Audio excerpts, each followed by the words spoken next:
భక్తులందరికీ కూడా వరాల సాయిని నిత్యంగా ప్రేమించేటువంటి వారు, ప్రతి గురువారం ప్రేమించేటువంటి వారు అందరికీ కూడా ఈరోజు వరాల సాయి మందిర 6వ వార్షికోత్సవంలో భాగంగా ఈ మొదటి రోజు మనందరము కూడా బాబాకు ఎంతో ఇష్టమైనటువంటి, బాబాను ఎంతగానో ప్రేమించినటువంటి, ఆ బాబా ప్రేమలో ఓలలాడినటువంటి శ్రీ దాసగన్ మహారాజ్ గారు రచించినటువంటి శ్రీ సాయినాథ స్థవన మంజరిని మనం పారాయణ చేసుకుందాం.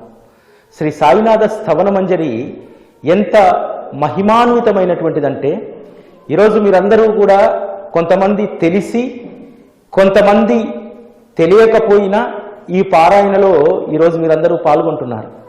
ఈ పారాయణలో పాల్గొనడమే మీకు దక్కినటువంటి ఒక గొప్ప అదృష్టం. ఈరోజు మనం ఇక్కడ కూర్చున్నటువంటి వారు, అదేవిధంగా చూస్తున్నటువంటి వారు, మీరందరూ కూడా ఈరోజు సాయినాథ స్థవన మంజరి లోకంలో శాంతి కోసం, అదేవిధంగా గత ఒక 15-20 రోజులుగా అల్లకల్లోలమైనటువంటి కొన్ని మనస్సులు ఉన్నాయి.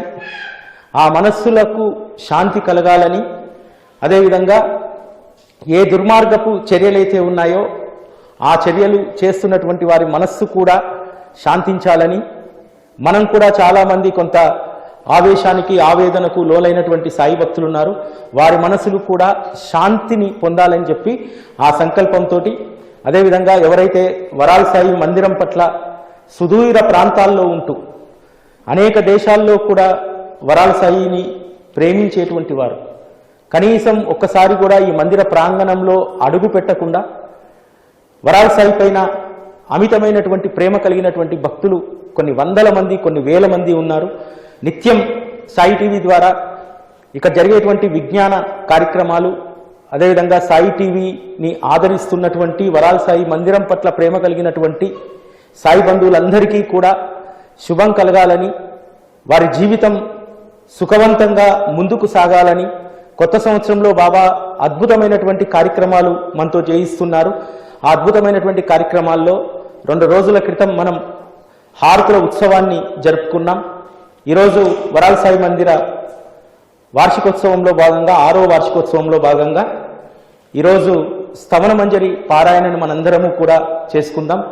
ఈ స్థవన మంజరిని దాసగన్ మహారాజ్ గారు బాబా మహాసమాధికి 36 రోజుల ముందు తనకెంతో ఇష్టమైనటువంటి పరమశివుడి యొక్క సన్నిధిలో ఇండోర్లో ఉన్నటువంటి మహేశ్వర క్షేత్రంలో దీనిని రాసి బాబా గారికి వారి మహాసమాధికి 36 రోజుల ముందు వినిపించి, బాబా ఎవరైతే దీన్ని పారాయణ చేస్తారో, ఎవరైతే శ్రవణం చేస్తారో వాళ్ళందరికీ కూడా నీ యొక్క అనుగ్రహాన్ని వర్షింపజెయ్యి అనంటే బాబా ద్వారకామయిలో కూర్చొని సుఖాసీనులై వారు తల ఊపుతారు. అంటే ఎవరైతే దీన్ని నిత్యంగా పారాయణ చేస్తారో వారి యొక్క కష్టాలన్నీ కూడా తొలగిస్తానని చెప్పి దాసగన్ మహారాజ్ గారి యొక్క సాక్షిగా సాయినాథుల వారు మనందరికీ కూడా ఇచ్చినటువంటి అనుగ్రహం. శ్రీ సాయినాథ స్థవన మంజరి అంజలి. ఆది పూజుడా జ్ఞానమూర్తి గౌరీ నందన గణేశ్వర విఘ్నరాజ పార్వతి నందన పాహి మాం శ్రీ గణాధిప సకల గణములకు అధిపతి నీవని సర్వశాస్త్రములు కొనియాడెను మంగళ రూప బాలచంద్ర లంబోదరా శ్రీ గణేశ అభయము సగుము సాయినాథ అందుకొనుము నా వందనం అంకితమైతిని సంపూర్ణంగా నీకను సైగే శిరోధార్యము పరబ్రహ్మవు పురుషోత్తముడవు లక్ష్మీపతి హరినారాయణ పార్వతీనాథ పరమేశ్వర త్రిమూర్తి రూపా సాయినాథ అనేక రూపాల పూజించితి నీ దాసుని పూజలు స్వీకరించుము ఆత్మార్పణమే పూజల మూలం అనుగ్రహించు ఆ శక్తిని ప్రేమాశ్రువులే జలధారలుగా కడిగెద సాయి నీ పాదముల భక్తితో మనసుని అరగదీసి భక్తి చందనమి సమర్పించదా జాతి గోత్రాలకతీతుడవు సిద్ధ పురుష శ్రీ సాయినాథ పాహి మాం సాయి పాహి మాం शिरडी वासाय पाहि मां ज्ञान भास्कर ज्ञान प्रदाता सकल शुभंकर मंगल रूप सद्भक्त हृदय भक्त रक्षक अनुग्रहिंचो साईश्वरा महिमान्वितमु स्तवन मंजरी सायनुग्रहमु పొందినది ఉత్తమ గతినే ఇచ్చు స్తోత్రము సర్వ శుభములావు సగు జగమున స్తవన మంజరి పారాయణం మంద బుద్ధికి వికాసమిచ్చును అల్పాయుష్కులకు సగును నిండు నూరేళ్ల జీవితం నిరుపేదలకు సంపదను సగే ఆ ఇంట కుబేరుడుండు ఇదియే సత్యం ఇదియే నిత్యం జగతిన జరుగును ప్రతినిత్యం ఈ స్తోత్ర నిత్య పఠనము తప్పక నిచ్చును సంతానం వ్యాధిగ్రస్తులకు ఆరోగ్యం ప్రసాదించును నిరంతరం ఈ స్తోత్ర పారాయణము చింతలు భయాలు తొలగిపోవును కీర్తివంతమగు జీవనం పరమాత్మను చేర్చు సోపానం తర్క వితర్కాలు తావివ్వక సందేహాలకు చోటివ్వక మనసున విశ్వాసం కలిగి చేయుము స్తోత్ర పారాయణం. పరమ పావనమైనటువంటి స్తవన మంజరిని ఈరోజు మనం గురువారం పారాయణ చేయడం, అదేవిధంగా శ్రవణం చేయడం ఎంతో అద్భుతమైనటువంటి అవకాశంగా మనం భావించాలి. ఎందుకంటే ఎవరైతే ఈ స్తవన మంజరిని నిత్యం పారాయణ చేస్తారో ఆ పారాయణ చేసేటువంటి వాళ్ళందరికీ కూడా గొప్ప అనుగ్రహం దక్కుతుంది. ఎందుకంటే దాస్కన్ మహారాజ్ గారు బాబా యొక్క లీలలను వారు ప్రత్యక్షంగా చూసినటువంటి వారు. ఇందులో రాస్తారు, సంతానం లేనటువంటి వాళ్లకు సంతానం కలుగుతుందని. అంతేకాదు రోగగ్రస్తులు సంపూర్ణ ఆరోగ్యవంతులు అవుతారు, అల్పాయుష్కులు వారు శతాయుష్యులు అవుతారట. అంటే కేవలం మనము ఒక 20-25 నిమిషాల అవకాశం ఉండి పారాయణ చేసుకునేటువంటి ఒక అద్భుతమైనటువంటి స్తోత్రము భగవంతుని కీర్తించేటువంటిది. భగవంతునికి స్తుతి అంటే చాలా ఇష్టం. ఆ స్తుతి ఎవరైతే చేస్తారో వారికి భగవంతుడి యొక్క కృప ఉంటుంది. ఈ సాయినాథ స్తవన మంజరి మన జీవితంలో ఉన్నటువంటి ప్రతి విషయాన్ని కూడా తెలియజేస్తుంది. మనం చదువుకున్నాం కదా, అనేకం కుండలు ఉంటాయి. ఆ కుండాలలో చేరేటువంటి నీరు ఆత్మ. ఆ ఆత్మ మాత్రమే శాశ్వతం. ఎందుకంటే ఆ కుండంలోకి వచ్చినటువంటి నీరు తన మహత్వాన్ని ఎప్పుడూ కూడా ఆ కుండానికి ఇవ్వదు. అదేవిధంగా మన దేహంలోకి వచ్చినటువంటి ఆత్మ తన యొక్క మహత్తును ఈ శరీరానికి ఇవ్వదు. ఎందుకంటే ఈ శరీరం ఎప్పుడో ఒకసారి పడిపోయేటువంటిదే. ఈ శరీరంలో నుంచి మళ్ళీ ఆత్మ ఇంకొక జీవిలోకి వెళ్ళాల్సినటువంటిది. అంతేకాదు ఈ స్తవన మంజరి ఎవరైతే పారాయణ చేస్తారో వాళ్లకు అద్భుతమైనటువంటి అనుభవం, అదేవిధంగా బాబా పట్ల ప్రేమ కలుగుతుంది. ఆ ప్రేమ ఎటువంటిది అనేటువంటిది ఇందులో ఉన్నటువంటి ఆంతరంగిక పూజ మనకు తెలియజేస్తుంది. చాలామంది మనం పూజ అనగానే ఒక గంటన్నర సమయం కేవలం అలంకరణకు మనం ఆ సమయాన్ని కేటాయిస్తాం. కానీ స్తవన మంజరి పూజకు ఏ అలంకరము అవసరం లేదు. అదేవిధంగా ఈ సమయంలోనే పారాయణ చేయాలి, ఈ సమయంలోనే దీనిని పఠించాలి అనేటువంటిది కూడా ఏ నియమము స్తవన మంజరికి లేదు. నీలో ఉన్నటువంటి ప్రేమయే స్తవన మంజరిని పఠింపజేస్తుంది. అంతేకాదు ఒక భక్తుడు అనేటువంటి వారు ఎలా ఉండాలో శ్రీ సాయినాథ స్తవన మంజరి మనకు తెలియజేస్తుంది. మనం సాధారణంగా భగవంతుని దగ్గరికి వస్తాం, భగవంతునికి పూజ చేస్తూ ఉంటాం. పూజ చేస్తున్నప్పుడు మన మనస్సులో ఏ భావం ఉందనేటువంటిది కూడా మనం గుర్తెరగం. భగవంతుని పూజకు ఎంత గొప్ప భావం ఉండాలని తెలుసా? ఇందులో రాసినటువంటి ఆంతరంగిక పూజలో భగవంతుని నువ్వు ఎలా అర్చించాలనేటువంటి చెప్పబడుతుంది. ప్రేమాశ్రువులతో నీ పాదాలను కడుగుతున్నాను అంటే ఎంత పవిత్రమైనటువంటి జలంతో నువ్వు కడుగుతున్నావు. మనము భగవంతుని దగ్గరికి పోయి రకరకాలుగా అభిషేకాలు చేస్తూ ఉంటాం. ఆ అభిషేకాలు ఎలా ఉంటాయంటే పంచామృతంతో చేస్తాం, పాలతోటి చేస్తాం, అదేవిధంగా రకరకాలైనటువంటి పళ్ళరసాలతో చేస్తాం. నిజానికి అది భగవంతుడు కోరుకోడు. భగవంతుడు దేన్ని కోరుకుంటాడో తెలుసా? ఆయనను చూడగానే హృదయంలో ఉన్నటువంటి ప్రేమ అనేటువంటి ఆనంద జలం కన్నీటి రూపంలో రావాలి. ఆ ఆనంద జలానికి ఎంత పవిత్రత ఉంటుందంటే, మనం అనుకుంటాం గంగకు వెళ్ళి చెంబులో నీళ్లు తీసుకొచ్చి శివుడికి అభిషేకం చేస్తే, లేకపోతే ఏ దేవతలకైనా అభిషేకం చేస్తే అది పవిత్ర జలంగా మనం భావిస్తాం. కానీ ఆ చెంబు పట్టుకున్నటువంటి, అందులో నీరు నింపుకున్నటువంటి ఆ సమయంలో నీ హృదయం పవిత్రంగా ఉందా లేదా, నీ హృదయంలో భక్తి ఉందా లేదా అనేది చూసుకోవాలి. మనం గంగ నుంచి పవిత్రమైనటువంటి నీరు, అదేవిధంగా పవిత్రమైనటువంటి పాలతో ఈరోజు అభిషేకం చేస్తున్నాం అంటాం, పవిత్రమైనటువంటి తేనెతో అభిషేకం చేస్తున్నాం అంటాం. నిజంగా ఈరోజు పవిత్రత ఎందులోనైనా ఉందా? పాలల్లో కెమికల్స్ ఉన్నాయి, స్వచ్ఛమైనటువంటి తేనె లేదు, స్వచ్ఛమైనటువంటి పాలు లేదు. గంగలో వచ్చేటువంటి నీళ్లు కూడా రకరకాలైనటువంటి మాలిన్యాలను తట్టుకుంటూ వస్తాయి, అందులో స్వచ్ఛత లేదు. అందుకనే దాస్కన్ మహారాజ్ చెప్తున్నారు, మీరు ఎటువంటి భక్తిని అలవర్చుకోవాలంటే స్వచ్ఛమైనటువంటి భక్తి. భగవంతుని చూడగానే పాలతో పలరసాలతో అభిషేకం చేయడం కాదు, భగవంతుని చూడగానే నీ నయనాల్లో ఆనంద బాష్పాలు బయటికి రావాలి.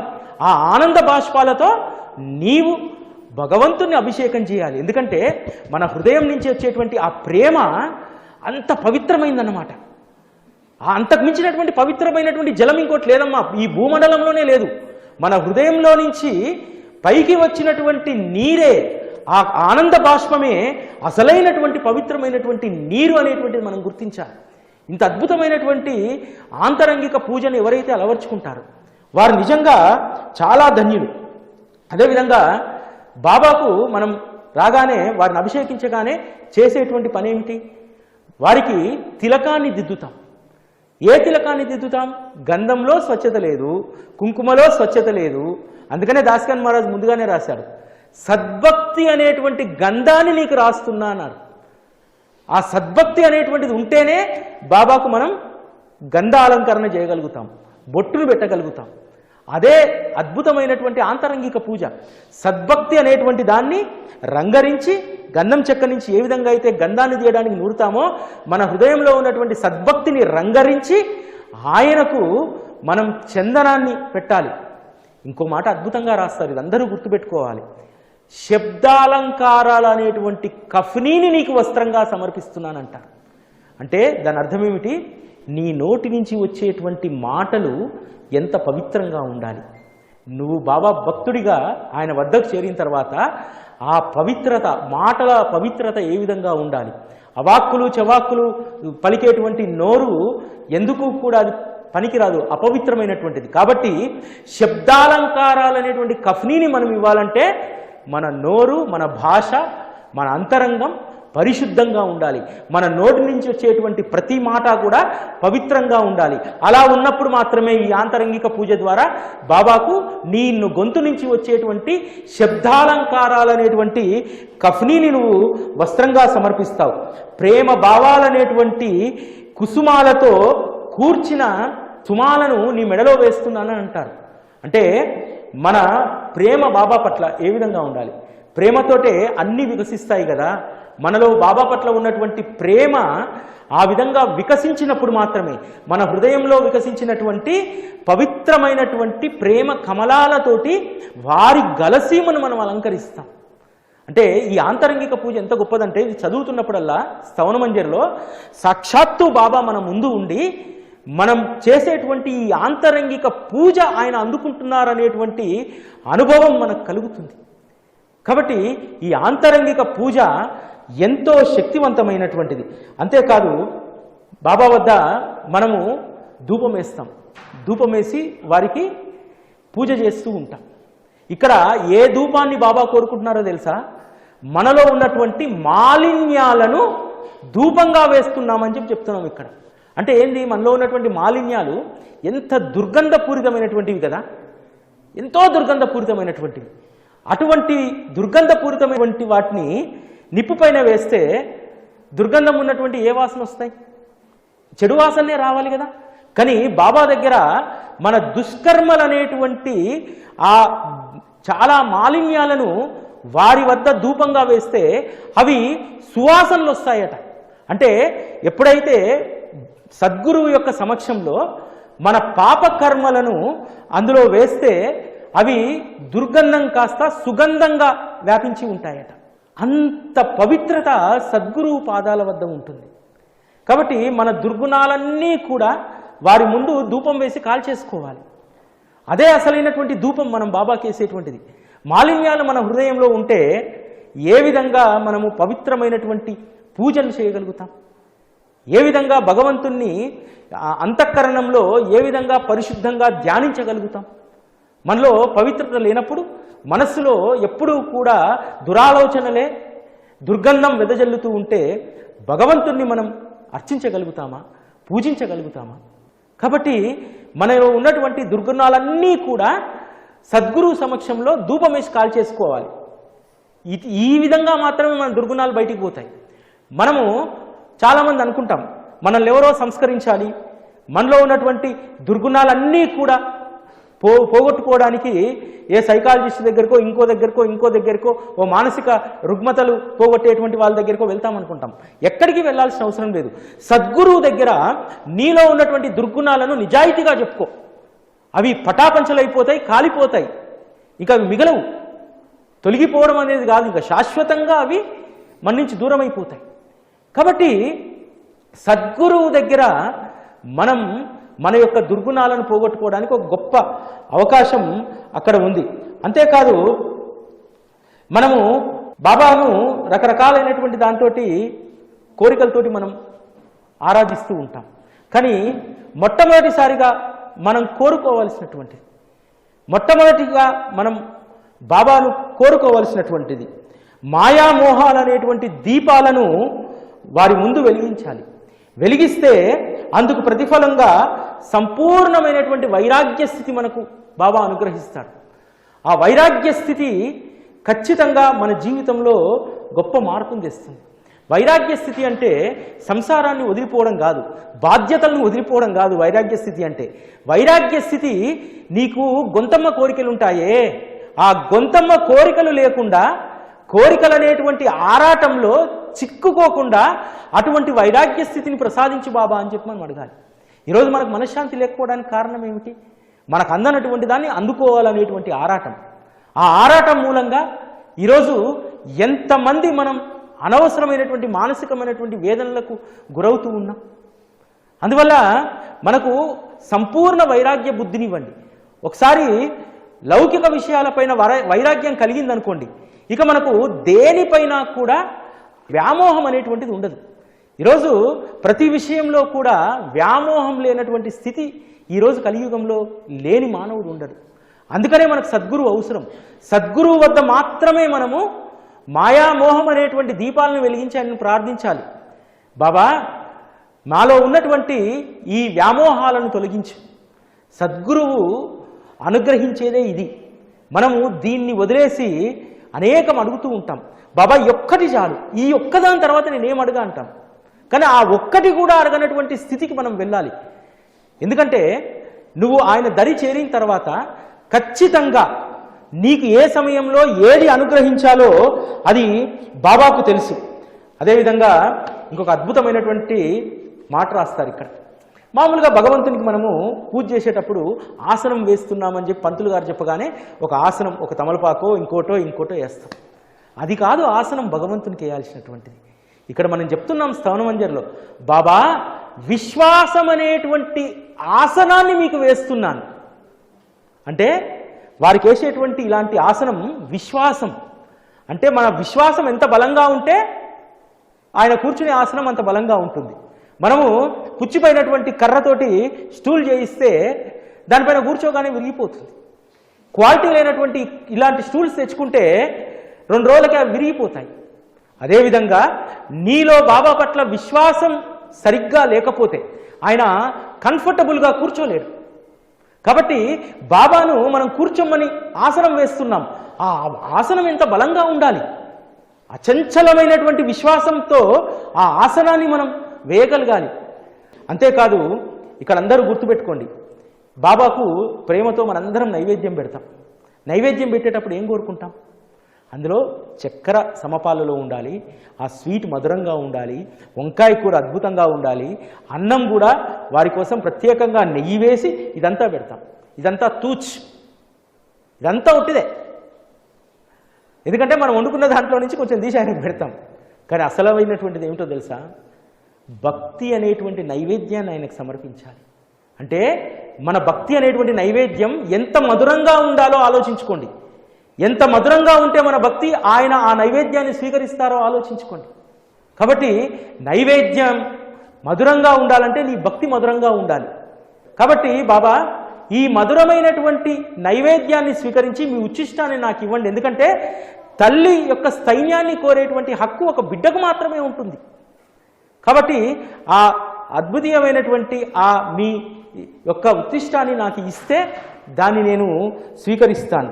అదేవిధంగా ఇంకొక మాట రాస్తారు, బాబా నా మనస్సునే నీకు దక్షిణగా ఇస్తున్నాను.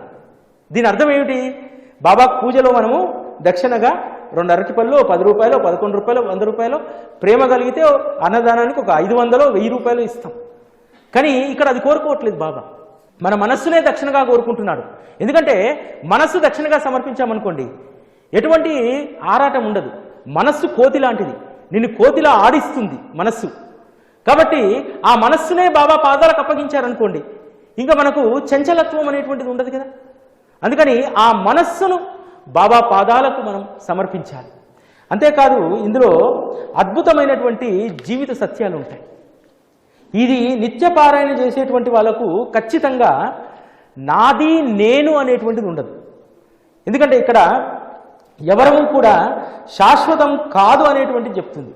ఇంకొక సత్యం ఏమిటంటే, ఈరోజు బాబాను విమర్శిస్తున్నటువంటి వారు, బాబా పక్షాన మాట్లాడుతున్నటువంటి వారు ఈ ఒక్క పుస్తకాన్ని చదివితే, సాయినాథ స్తవన మంజరి చదివితే అసలు ఎవరికీ ఆరాటం ఉండదు. ఎందుకంటే ఎంత అద్భుతంగా రాస్తారంటే, భావికులైనటువంటి భక్తులకు మీరు ఎవరు అనేటువంటిది అవసరం లేదు బాబా, జ్ఞానులు మాత్రమే తర్క వితర్క వాదనలతో మునిగిపోతారు. నిజంగా మనకు ఆ భయం అవసరం లేదు. జ్ఞానులు అనేటువంటి వాడే రంధ్రాన్వేషణ చేస్తారు తప్ప భక్తుడికి ఎప్పుడూ కూడా సద్గురువు పట్ల అపారమైనటువంటి ప్రేమ కలిగి ఉంటాడు. కాబట్టి జ్ఞానులు ఎప్పుడూ ఓడిపోతారు, భక్తులు ఎప్పుడూ గెలుస్తారు. ఎందుకంటే వాళ్ళకి ఏం పని లేదు వాద వివాదాలతోటి. బాబా పైన వస్తున్నటువంటి అనేక రకాలైనటువంటి విషయాల గురించి, ఆయన పైన వస్తున్న దుష్ప్రచారం గురించి ఈరోజు కలవర చెందుతామే. చాలా అద్భుతంగా దాస్గన్ మహారాజు 110 సంవత్సరాల క్రితమే రాశాడు. అసలు మీరు ఎవరికి అంతుపట్టనటువంటి వారు, మిమ్మల్ని అర్థం చేసుకోవడము తార్కికులకు అది అసాధ్యమైనటువంటిది. ఎవరైతే భక్తి కలిగి ఉంటారో వాళ్ళు మాత్రమే మిమ్మల్ని అర్థం చేసుకోగలుగుతారనేటువంటి అద్భుతమైనటువంటి విషయాన్ని ఇక్కడ చెప్పారు కదా. ఈ ఒక్క స్తవన మంజరిని చదివితే మనమేమిటో మనకు అర్థమవుతుంది. మన మనుషుల యొక్క నైజాలను ఇక్కడ చెప్తారు. ఎంత అద్భుతంగా చెప్తారంటే, మేఘాల నుంచి వర్షించబడ్డటువంటి నీరు మొదట ఒకటే రకంగా ఉంటుంది, మధురంగా ఉంటుంది. కానీ గోదావరిలో నదీ తీరంలో చేరినటువంటిదే ఎందుకు అది అంత స్వచ్ఛంగా ఉంటుంది? ఆ నది గర్భం యొక్క పవిత్రత అది. అదేవిధంగా మనుషులుగా మనం అందరము కూడా ఒకే ఆకారంలో ఈ సృష్టిలో ఉన్నటువంటి ఆ లింగ ఆధారంగా అందరము జనిస్తూ ఉంటాం. కానీ అందరిలో ఒకే సంస్కారం ఎందుకు ఉండదు? ఎందుకు ఉండదంటే, నువ్వు పూర్వజన్మ సంస్కారాల వల్ల పుడతావు కాబట్టి నీవు రకరకాలైనటువంటి విద్వేషాలను పెట్టుకుంటావు. కాబట్టి నీలో చెడు గుణాలు వస్తాయి, కొంతమందిలో సద్గుణాలు వస్తాయి. ఎవరైతే సద్గురువును ఆశ్రయించి వారి పాదాల చెంత పవిత్ర గోదావరి నది అయినటువంటి వారి పాదాల చెంత ఎవరైతే పట్టుకొని ఉంటారో వారి పాదాలను, వారు నిజంగా పవిత్ర గోదావరి జలం వలె మధురంగా ఉంటారు. ఎవరైతే వాద వివాదాలతో ఉంటారో, సద్గురువు పట్ల భక్తి ఉండదో, వారు బావిలాగుంటారు. బావిలో నీరు చేదుగుంటుంది. చాలా ప్రాంతాల్లో బావిలో నీరు, రకరకాల కుంటల్లో చేరినటువంటి నీరు అది పనికిరాదు తాగడానికి. అదేవిధంగా ఈ మానవ జన్మ పొందిన తర్వాత ఎవరైతే సద్గురువు యొక్క పాదాలను ఆశ్రయిస్తారో వారు మాత్రమే మధుర జలం వలె ఉంటారు. అంతేకాదు, మనుషులుగా మనము తప్పులు అందరం చేస్తూ ఉంటాం.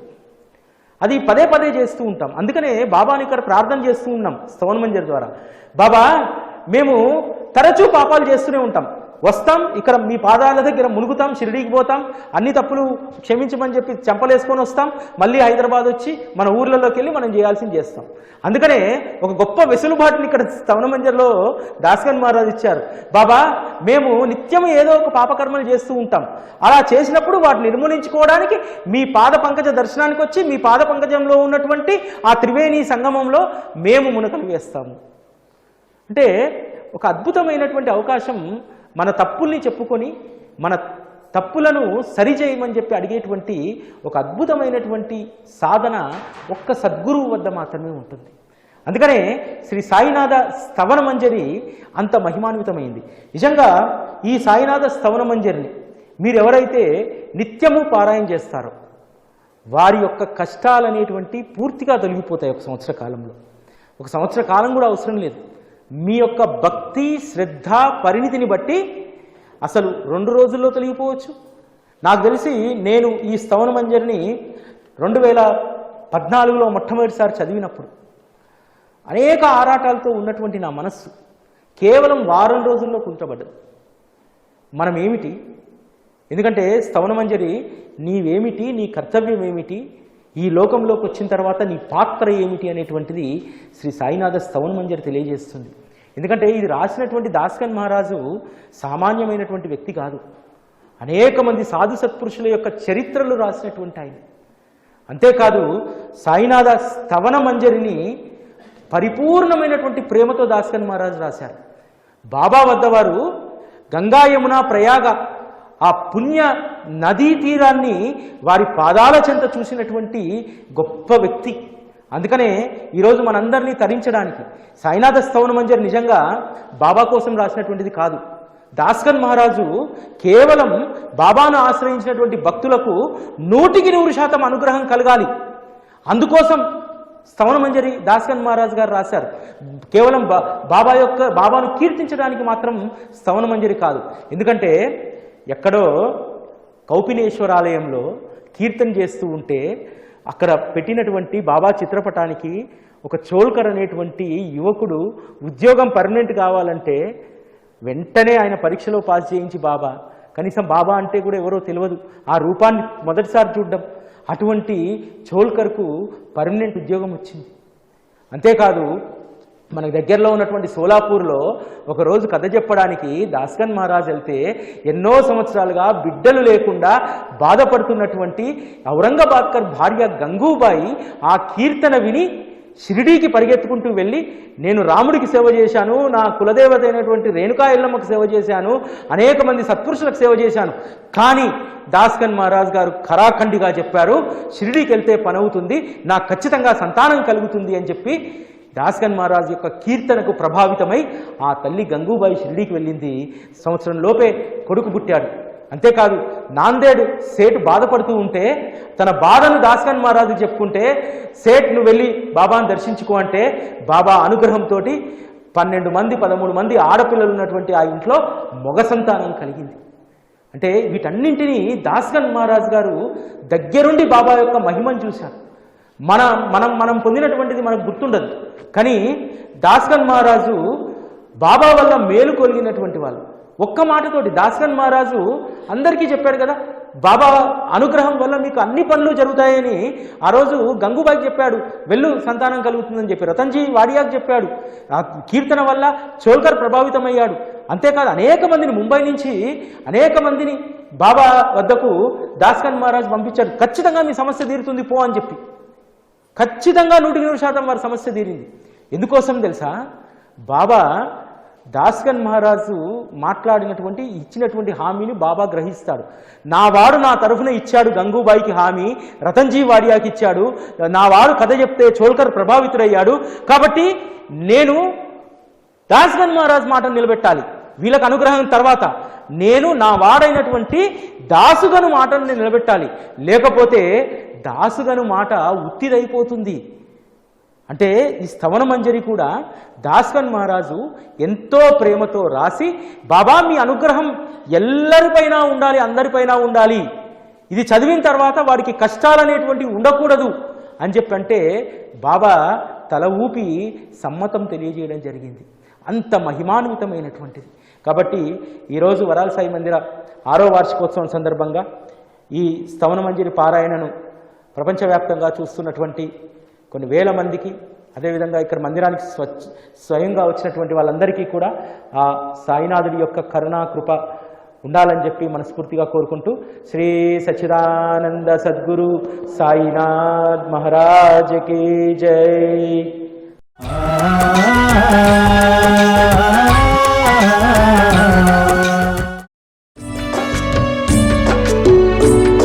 జ్ఞానహారతి జ్ఞాన జ్యోతుల హారతి, సాయి స్వరూపమా నీకు పూలహారతి, సచ్చరితం నీకు జ్ఞాన జ్యోతుల హారతి. జ్ఞానహారతి జ్ఞానజ్యోతుల హారతి, సాయి స్వరూపమా నీకు పూలహారతి, సచ్చరితం నీకు జ్ఞానజ్యోతుల హారతి.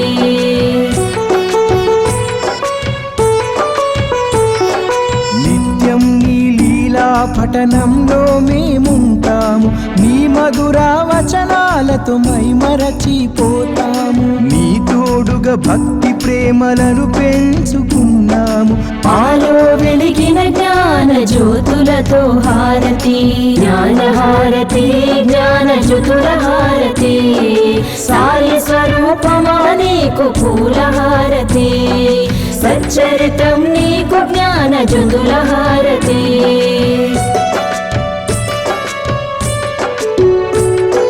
సాయి ఆత్మను నీలో నింపుకుంటివి, తనివి తీర సాయిని దర్శింపజేస్తివి.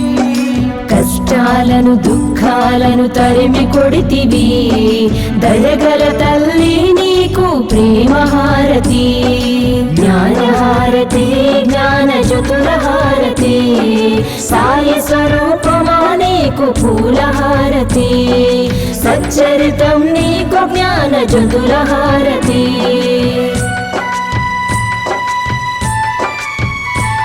మా కర్మలన్నీ తొలగించి కరుణించినావమ్మ, శాంతి సౌఖ్యాలను అందించినావమ్మ, జీవన నావను దరి చేర్చిన నీకు కర్పూర హారతితో నీరాజనం, జ్ఞానహారతి జ్ఞానజ్యోతుల హారతి, సాయి స్వరూపమా నీకు పూలహారతి, సచ్చరితం నీకు జ్ఞానజ్యోతుల హారతి, జ్ఞానహారతి జ్ఞానజ్యోతుల హారతి, సాయి స్వరూపమా నీకు పూలహారతి, సచ్చరితం నీకు జ్ఞానజ్యోతుల హారతి, సచ్చరితం నీకు జ్ఞానజ్యోతుల హారతి.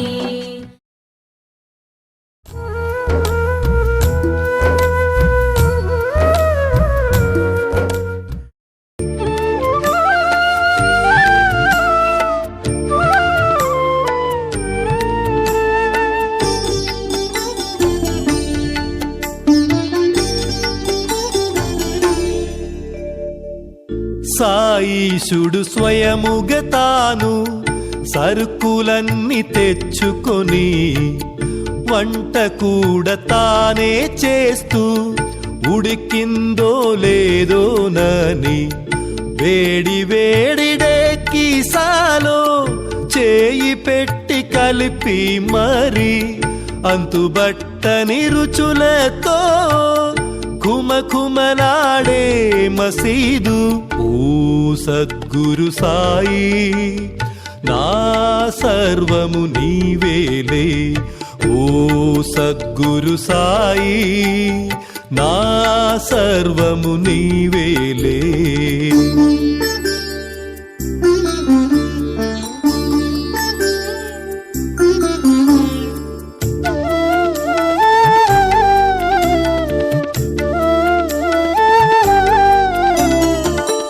మహల్సాకు తాత్యాకు ముందుగా ప్రసాదమిచ్చి అందరికీ తానే అవుతూ వడ్డించేవారు సాయి.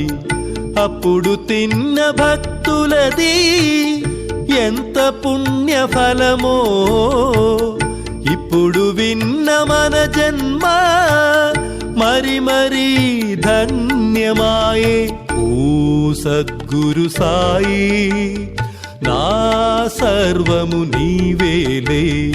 ఓ సద్గురు సాయి నా సర్వము నీవేలే.